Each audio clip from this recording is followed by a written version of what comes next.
The final boss in the new Flowsilver Palace Judgment mode starts in this room where Prince Mushi was.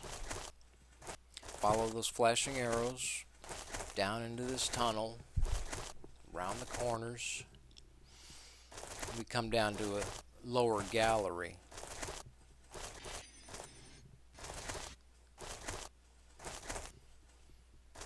We find the Mad Princess entering this lowest court, making her way down to that pedestal.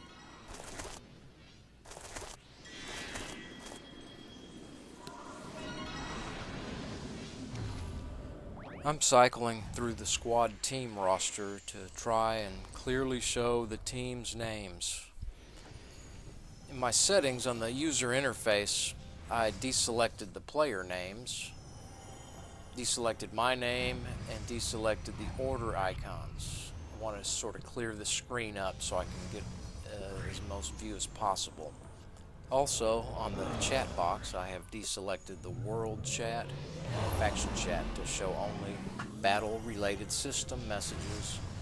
And in the smaller general chat region, I have the damages and the combat log. I've got the show and hide quest panel. I've got that one hidden. That way I'll have as few distractions as possible on the screen. We need to be able to locate that ghost demon when it spawns. That little monster is probably the most dangerous part of the new instance down here. It's going to really deal a lot of damage. We're going to find out how much damage he does here pretty quick. It's going to start off here with some additional monsters that spawn. We need to deal with those and take care of those. And the ghost chill demon, that's going to spawn. The best way to deal with the demon is to avoid it. I have some trouble locating this first demon that spawns. I get pulled right on over to it. I lose a quick 30,000 points in health, and I just barely recover with the Tree of Protection and Triple Spark. You regain about half the health before the cleric starts healing again. I get caught up in some fumbling here, stumbling, and I had some fat fingers hitting the keyboards, mashing on the quest logs and the skill lists. So there's a little bit of extra activities that's going on that shouldn't be. I smooth out a little bit more as we go on, but there was a close call there. If a player is killed during this, they get sent back to the front of the instance, and there is a agent there, a little teleport agent that could send you right back to this room, practically directly to here without having to run all the way back. It's a very convenient way to return back to the fight. For now, my strategy is to try and get rid of these minions that she spawned, these additional enemies, Ghost Chill Herald, the sorcerers. Those can be annoying. They can add some debuffs to you. And the second thing is to watch when she calls for the Ghost Chill Demon. We definitely want to keep him from reeling me in. So when he spawns, there's a little red demon somewhere around the pedestal. That demon is just about to appear. When he does, I'm going to look for a safe area and hopefully be away so he doesn't rope me in. I definitely don't want to get hit again by that monster.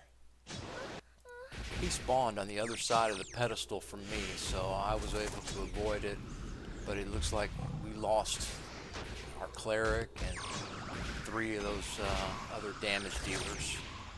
They'll be back soon though. We'll be back in the fight. So if you're lucky enough to be on one side of the pedestal when it does spawn, the pedestal itself will stop you from being roped in. It's an obstacle that you just collide into, and it prevents you from being pulled the rest of the way to the demon. Also, those candle holders there, can get stuck inside one of those and won't be able to move, and the demon can't pull you through either. The only trouble with that is if the demon does spawn there next to the candle holder, you can't jump out of it, and you can't use any immunity pots. It's just going to take you out. So beware of your positioning and always look for a safe place to run when you see the demon spawn.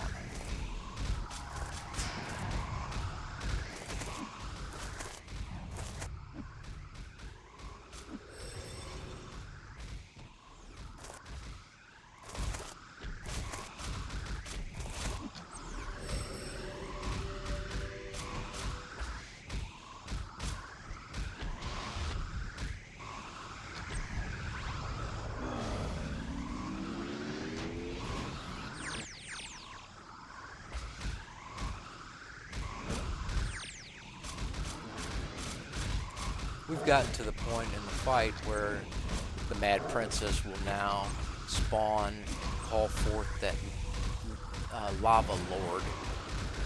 It's the name of the monster is Sky Screamer. The princess will be immune to all damage while the Sky Screamer is out here on the court. We have to get rid of this Sky Screamer monster and do away with him, deal with him, finish him off before we can have a chance to get back to the princess and finish her off.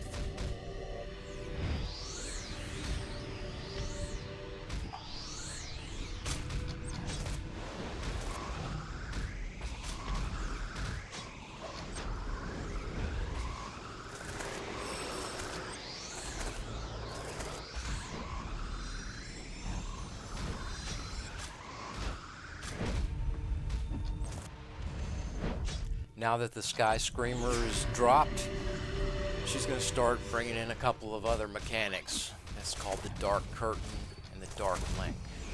During the Dark Curtain, you want to try and avoid using any skills. What she's going to do is put this little purple curtain, drape it over the top of every player, and if any skills are used at that time, the cooldown of that skill is going to increase. By 2 minutes, I think it says. So when you have the Dark Curtain around, don't use any skills that you want to use, or they're going to be on cooldown for the rest of the fight, probably. The other mechanic she's bringing out is the Dark Link. Somehow this is linked to one of the players in the squad. Whoever has this debuff or link is going to provide some health returning to that boss if that player hits the boss, striking the boss while the Dark Link is in effect. It provides some healing and HP refill for the Mad Princess. So if you see that link on yourself, don't hit the boss until the link is gone, and you'll be safe to hit the boss again. Oh, by the way, that Ghost Chill Demon's still around, so we gotta look out for that. We gotta watch for the Dark Curtain, and we gotta watch for the Dark Link. Several things to be aware of during this final phase of the boss.